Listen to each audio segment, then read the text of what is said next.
આગળ વાત કરીએ મોરબીના હળવદમાં સવારથી અત્યાર સુધીમાં 5 ઇંચ વરસાદ ખાબકી ચૂક્યો છે। 5 ઇંચ વરસાદથી હળવદની અનેક સોસાયટીઓ પાણીમાં ગરકાવ થઈ છે। સર રોડ પર આવેલી રૂક્ષ્મણી સોસાયટીના મકાનોમાં પણ પાણી ઘૂસી ગયા છે। હળવદની રાતાભેર ગામની જે નદી છે તે પણ તોફાની બની અને વહી રહી છે। તો મોરબીના આ દ્રશ્યો છે જ્યાં મોરબીના હળવદમાં સવારથી અત્યાર સુધીમાં 5 ઇંચ વરસાદ વરસી ચૂક્યો છે અને અનેક સોસાયટીઓમાં જળબંબાકારની સ્થિતિ છે। દ્રશ્યો જે આપ જોઈ રહ્યા છો એક ઘરની અંદરના છે, ઘરોમાં પણ ઘૂંટણસમાં પાણી ભરાઈ ગયા છે। તો લોકોની ઘરવખરીને પણ નુકસાન થયું છે અને સ્થાનિકોને જે હાલાકી વેઠવાનો વારો આવ્યો છે અને પાણીના નિકાલની કોઈ વ્યવસ્થા પ્રશાસન તરફથી નથી કરાઈ।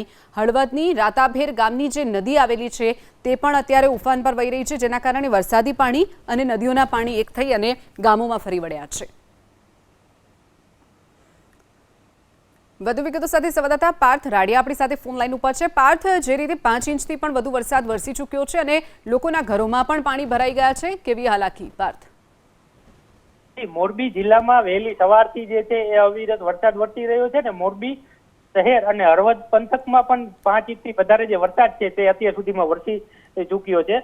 તો આપણે હળવદની વાત કરીએ, હળવદના રણમણપુર ગામે જે છે નદી પાણીનો જે ભરાવો છે તે થયો છે। હળવદના રણમણપુર ગામે પણ જે ધોધમાર વરસાદ છે તે વરસ્યો। આ વરસાદના કારણે જે ગામમાં પાણી ભરાયા હતા ને જે પાણી છે એ લોકોના ઘરમાં પણ ભરાયા છે।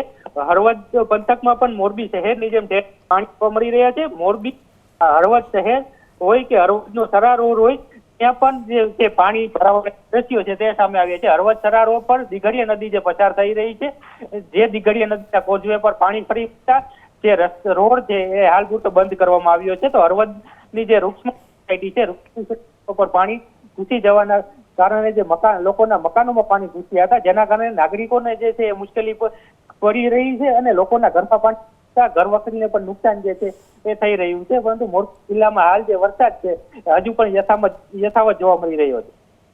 ચોક્કસી પાર્થ, માહિતી બદલ આભાર। તો ભારે વરસાદથી મોરબીના હળવદમાં નદીઓ તોફાની બની અને વહી રહી છે। રાતાભેર નદી તોફાની બનતા રસ્તા ઉપર પણ પાણી ફરી વળ્યા છે। અનેક રસ્તાઓ ઉપર નદીના પાણી ફરી વળતા કોઝવે પણ પાણીમાં ગરકાવ થયા છે। તો અનેક રસ્તાઓ ડૂબી જતા હાલ વાહન વ્યવહાર પણ પ્રભાવિત થયો છે। દ્રશ્યો જે આપ જોઈ રહ્યા છો રાતાભેર નદીના આ દ્રશ્યો છે જ્યાં તોફાની બની અને નદી વહી રહી છે। ભારે વરસાદ અને નીચાણવાળા વિસ્તારોમાં પણ પાણી ભરાઈ ગયા છે। તો ભારે વરસાદથી મોરબીના હળવદમાં નદીઓ ઉફાન ઉપર વહી રહી છે, જેના કારણે વાહન ચાલકોને પણ સતર્ક રહેવા માટેની સૂચના અપાઈ છે।